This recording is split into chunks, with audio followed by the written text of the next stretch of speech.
Hello, everyone. Welcome to the Image Noir Show. My name is Jake Fishman. I'm the host of the show and the editor of the Image Noir newsletter.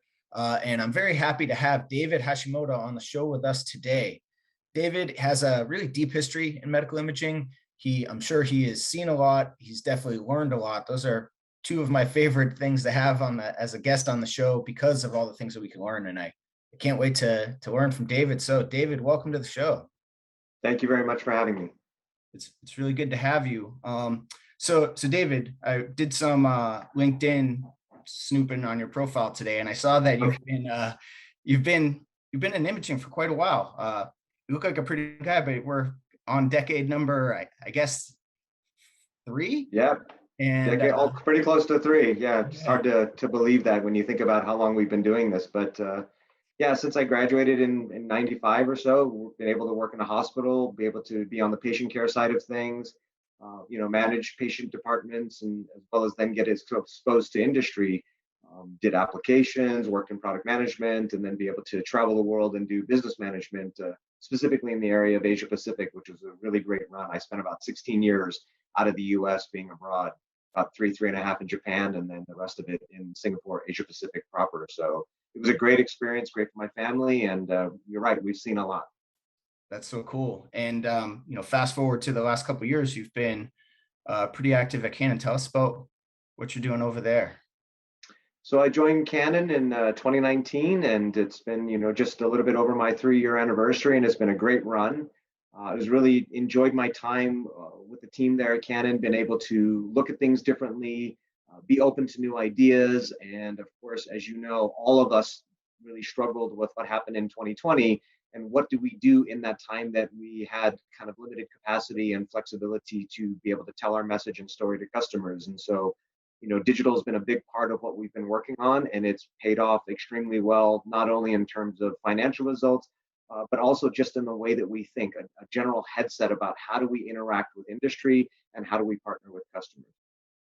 That's amazing. And I guess very good foresight on your side for leaning into digital at that time. And then I guess interestingly, so I spent a decent amount of my time paying attention to what Canon's doing. And one of the things I've seen a lot is that a very non-digital approach to reaching your customers lately with the Canon Across America tour. Tell me a little bit about that and how that idea came from and how it works. Yeah, so it's interesting because it's an analog implementation, but what we did was we leveraged the digital assets that we've been building in the pandemic. So the way that I look at it is it's an extension of that, right? So as you develop digital tools and materials, the flexibility to use them in different scenarios is tremendously valuable.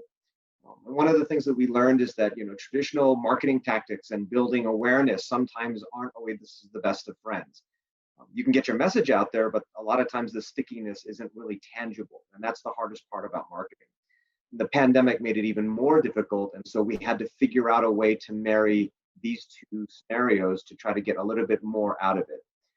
So when things started easing up earlier this year, we decided to take a different approach, in which means we had to personally deliver our message to customers by physically going to where they are and not wait or expect for them to visit us at trade shows. So a lot of customers are still dealing with overflow, they're short-staffed, they're not sending people to the traditional locations to interact with vendors like we used to in the past. So we said, let's bring what Canon has to offer to our customers, and that reception has been extremely positive. So when you pull into your customer's location, what and who from Canon are pulling in, and then who are the folks coming to visit you? Sure. So it's a tremendous amount of effort to do the logistics and planning. Parking a pop-out wide 18-wheeler rig in the parking lot of a hospital is typically not something that you can just do at the flip of a switch. So Debbie Kemp is our exhibits leader, and she's done a phenomenal job to work with our customers, with our account teams, the logistics and facilities for safety protocols, as well as just for being able to get electricity to the truck. And she's worked also with our local leadership. And so we couldn't have done this without Debbie's leadership. But what we're doing is we're actually forward advanced planning all these stops, because we started on the West Coast and we're going all the way across the country, and we're going to end up in Chicago with the truck.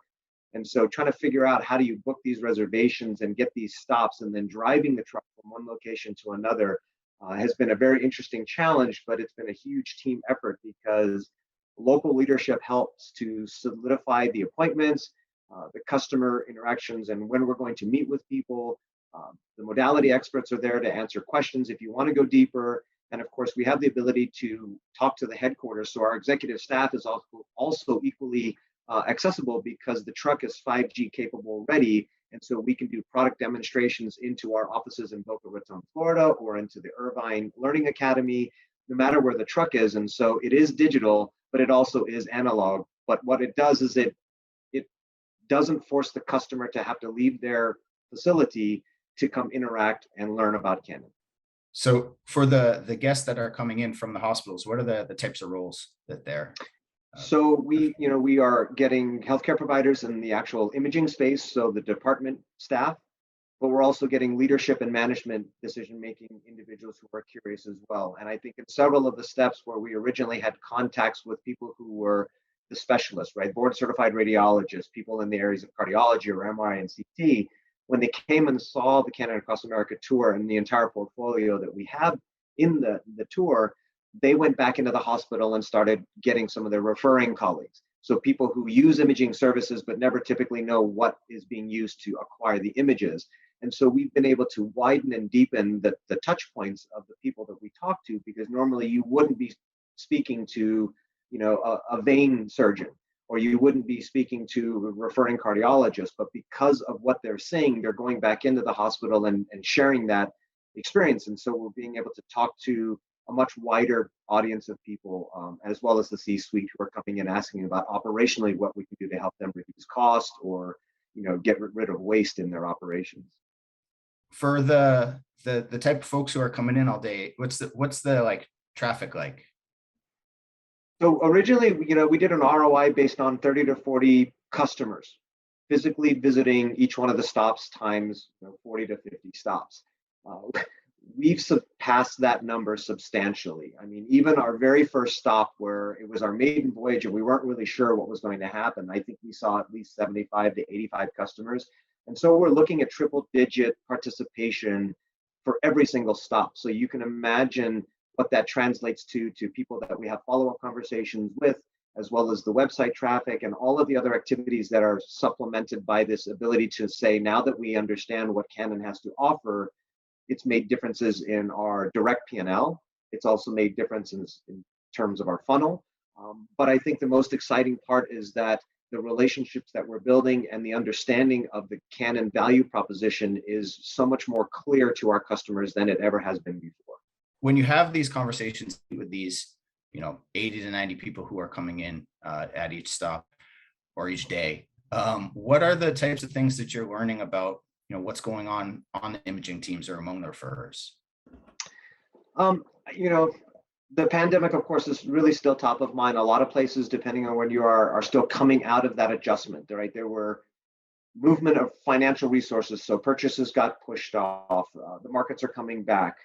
Staffing is difficulty. We hear about it in the news regarding nurses that are hard to actually maintain steady employment at a particular facility because they're actually traveling and going to different places. I think the locum tenens component on the tech side is also hitting the industry as well. And so the hospitals in general are having to do more with less. And I know that sounds very cliche, but when you're dealing with physical manpower and you're also dealing with pent up demand, as well as elective procedures that have been pushed out because of the protocols that we had in place for safety, both in our industry as well as in the healthcare provider space, being able to provide efficient and tangible solutions to allow them to do things at a much more efficient level and get the right answers, without having to be ambiguous, I think has been a huge part of it. There are IT components to it, but there's also the image acquisition and post-processing component of it as well. And I think that's been a really big value in terms of the things that we get asked about in terms of how we managing these particular problems, or what can we do to help them resolve some of the challenges they face in their day-to-day workflow today. That's invaluable stuff. As a marketer or on the sales side or product development side, that's really special. Yeah, it is quite interesting because normally, right, you're dealing with presenting or pitching to a customer. Now we're having discussions. And again, when you're on a trade show exhibition floor or you show up for an appointment, it's a very quick in and out. And so the interaction is very rapid fire. But with the Canon Across America tour, because we're on site at a facility for an entire day, sometimes two, the conversations are definitely more consultative. We Mhm. learn a lot more about why are they asking the questions that they're asking beyond the traditional five whys, if you will. And it allows them to ponder, leave, and come back as a customer that we are facilitating thoughts they never had, maybe originally come with. And so it's a much higher quality conversation. And I think that's been the biggest advantage as a vendor, to say this is what we get in terms of our customer interaction compared to the traditional way of doing it before the truck and the tour existed. How has the truck and the tour changed the way that Canon reaches out to its customers and markets to its customers? So I think it's a blessing in disguise, but also it was somewhat intentional. We had always felt that we weren't leveraging our presence at the traditional trade show or traditional commercial opportunities. And so we've made some changes and some pivots. The Canada Across America tour is one of those where we want to be able to actually go to where our customers are. But in the trade show space, we are trying to be less exhibition presence and more peer-to-peer education, facilitation of these types of conversations. And so getting thought leaders to do panel discussions to be able to discuss what does technology mean for the future of imaging.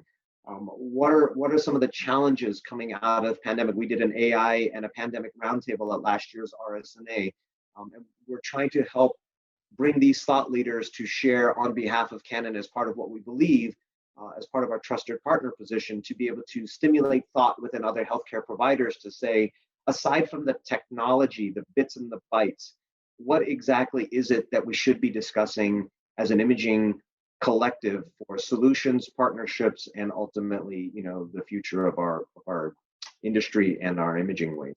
Okay, so like any good road trip, there's probably some fun stories along the way. What are some of the highlights on the stops that you've had so far? Well, we've been to a lot of locations, and so we've been to VA hospitals, we've been to universities. We started on the West Coast, and again, we went down to San Diego and up back in towards Sacramento, up into the Pacific Northwest. We've been down to Vegas, and then we traveled east, and we went there. So we were in New Orleans, and we were at LSU and Ole Miss.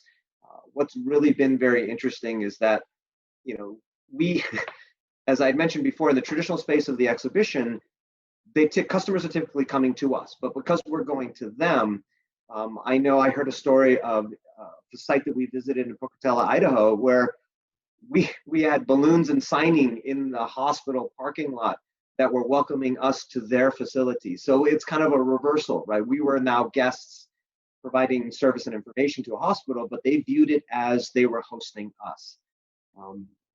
At the Mayo Clinic in Arizona, we originally scheduled one or two people from the CT department, but the entire department ended up coming out through their lunch and being able to share what was going on. And they pulled people from the MR department and other locations.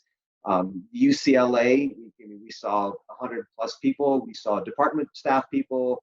We even, I think, saw a couple of patients, and I think a couple of people who worked in the Hollywood industry, which was quite interesting to see that there was an interest because it was just so different. I don't think we'll make a movie out of it, but it was interesting to see that there was this level of interest beyond our normal interaction with providers and vendors. And of course, our PET-CT, the Cartesian, has been an extremely well accepted piece of technology. And UC Davis, of course, has been able to visit us many, many times. And so normally you visit with the department and then they leave, but they came back 3 times. As I mentioned earlier, the facilitation and the thought-provoking conversations that we're having is a much more intimate opportunity for us. And so, we're meeting great people. I think a couple people even wanted to see the sleeping quarters of the driver of the truck in the semi, because that person is driving the truck all the way across America for us. And so it's a very different interaction. And so I think the teams have done a really great job at being flexible, but also accommodating all of our customers' needs. And we continue to learn every day. Sounds like it. Yeah, the chances of UCLA sending 100 people to, AHRA or RSNA or something like that is zero. So I think even RSNA, right? I mean, the contingencies of the people that we've seen it shift from mostly being US to being international. And then we had some changes where that kind of went back and forth, but then the pandemic kind of hit. The departments don't have the monetary capability, and they don't have the leave capability to send the type of, you know, groups of people, like you said, to these trade shows. And so being able to go and interact with them and schedule it in advance allows more people to be able to interact, but it also is, I think, a much more inclusive way of doing that type of interaction. So, okay, I'm dying to know where to next. And Yeah, yeah. so we will be in our Boca offices towards I think from tomorrow and the rest of this week. Mhm. And then we'll head up into the Carolinas and we'll be making our way back up north. But eventually we will end up in Chicago, and we will be parking the truck on the show floor at McCormick Place. And it's going to be super exciting for us. And RSNA has given us an opportunity to go to that event in a very different way than we have in years past. So we're very excited because we're going to do some very different things.